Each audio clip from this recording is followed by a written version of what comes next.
Well, that game was something to say the least. Defensive battle, offensive struggle, bad jump shot attempt after bad jump shot attempt, a million fouls late. Something in between all that would be the story of this game. I think DeAndre Ayton was the best player on the court today. It seemed like the last 2 minutes stretched out very long, but for most of this game, DeAndre Ayton really was the best player. I mean, his rim protection in the first half was great. In the second half, fourth quarter, I mean, it wasn't as good, but it was still damn good. And whenever the Suns remembered to pass him the ball on the rolls or get it to him on a switch, he was really effective. And of course, he's good enough to where the Clippers have not gone small a lot this series because he makes them pay. I mean, he's making them pay with offensive rebounds when Zubats is out there anyway. And I mentioned Ayton first just because I really think that he was the story of Phoenix winning this, even if, Devin Booker, he had that one huge mid-range over, I think it was Reggie Jackson with 2 minutes left to go or whatever. And of course, there were just those 9 million fouls at the end. For the Clippers and for this game, really, it was just a matter of streaks of nobody could make anything. I mean, in that first half, sure, the Suns' inside defense and especially Ayton again were great, but it also seemed like they just couldn't get anything. I mean, they were 4 for 22 or something crazy, and it's not like they were all bad attempts. I mean, I remember at least one open Batum 3 with Ayton trying to close out, and I could be getting that one wrong, but I didn't think they were all bad. The one thing I was thinking, though, was that PG was not getting to the rim enough. It just seemed like Paul George was settling for jump shots too much in that first half, and really throughout the whole game. I mean, he ended up with, 23 points, I want to say, but I couldn't tell you the amount of jumpers he took where I was just kind of blah on them. I mean, he can make those shots. It's just if it's the only thing you're attempting, it's pretty rough. I mean, in that third quarter, we saw the Clippers get back into it, a lot of because, one, they were just attacking the rim more. Reggie Jackson went nuts as well. I mean, he had that mid-range over Ayton on the left baseline. There was also the floater over Ayton. There was the play where he just beat Devin Booker in a blow-by. He got fouled, and that was a big thing, is that the Suns just started fouling the Clippers, it seemed, all the time. I mean, there was the one where Ayton blocked Terrence Mann. That was a foul. Zubats probably still had himself a good chunk of free throws in this game. I'm not checking it at the moment.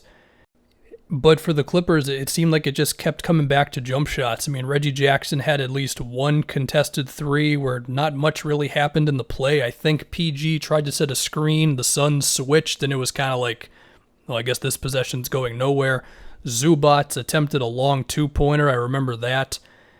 It's tough to remember all the shots, but I just kept saying to myself, man, if the Clippers are not getting something right at the rim, it's just they've got no shot of scoring right now. And to be fair, it was the story the same way on the other side of things, if any of that English just made sense, sorry, for the Suns, where CP pull-ups, Devin Booker pull-ups, besides the one that went in kind of late there. I mean, nobody could make a damn shot in that fourth quarter. It was 2 for 20-something overall, 5 minutes in or 6 minutes into the fourth. This was anybody's game. And it was just a matter of who's going to make a shot, and the answer was, well, no one, but Phoenix just a little bit more.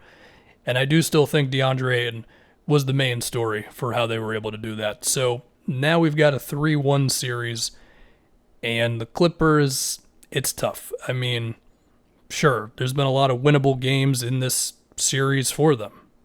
Of course, Game 2 came down to the dunk. This game was just a kind of chaos more than anything there. What are the adjustments besides probably don't wait until the third quarter to start attacking the rim? I mean, I don't like to do the whole, why are they shooting threes when they're not going in thing, especially if they're open threes. Partially because how are they supposed to know the 3 isn't going to go in, you know what I mean?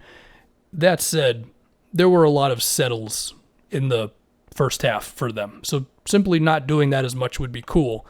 But, and this is the thing I keep saying, man, I just don't know if this Clippers team, especially without Kawhi, can score enough if they're playing a center 30-something minutes a game. And I say that, and it's not even if Zubats has been bad. I think he's held up pretty well physically against Ayton, and he's done a pretty okay job. The Suns have not killed him on pull-up jumpers and stuff. It's just, with the Clippers having a center in there, the spacing isn't as good. It's easier for not just Ayton to defend, but everybody to defend. I mean, it's just easier when there's 4 guys on the perimeter than 5. So I just don't know if they've really got a shot unless they just shoot insanely well from outside. I mean, defensively, they can switch, they can double on the ball, but that's tough because we've seen them try to double on the ball at times in the series, and Phoenix just has so much passing that it's difficult. I mean, look, I think it was fair to think the Suns would have won this series in 5 games without Kawhi. And there's been a couple of close games, and the Clippers probably think at least one of them could have gone their way. So maybe this series should be 2-2 right now. Maybe it should really end in 6 games, but this is probably what was just supposed to happen. They don't have Kawhi Leonard. They're punching above their weight. They managed to get out of the second round off of the craziest combination of 3-point shooting and 5-out versus rim protector guy. They just can't do the same things against Phoenix. So I think at this point it just needs to be Paul George needs to be amazing.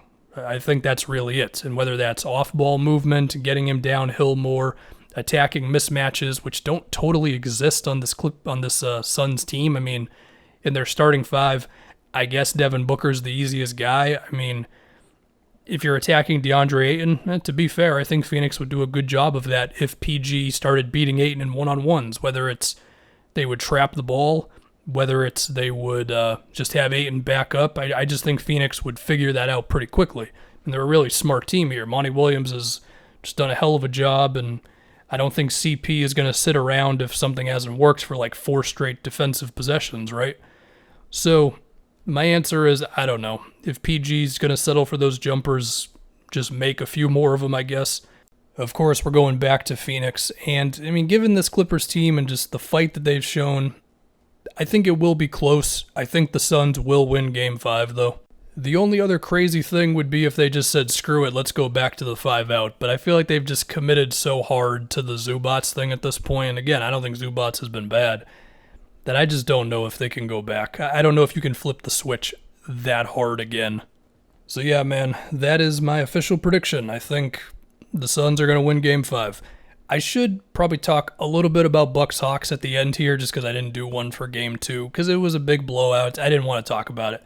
The big adjustment was the pick-and-roll defense was a little more aggressive on Trae Young. You had Drew or whoever sticking behind him. You had Lopez stepping up a little bit more and then dropping, as well as you had a little bit more of like somebody from the wing stepping in a little bit just to really close off the space, and it did freak out Trae Young. It freaked out the Hawks a lot, and that was just one of those games that just sometimes happens to a team in a series where it's like, this is our really bad game. So I don't think Atlanta is suddenly going to get killed the rest of the series, but I do think the Bucks will win, and I mean, they could win the next 3. I don't think anybody would be that surprised there. But I guarantee at least one of the games in Atlanta is going to be a nail-biter. So the Hawks, they could stretch it to a Game 6. So yeah,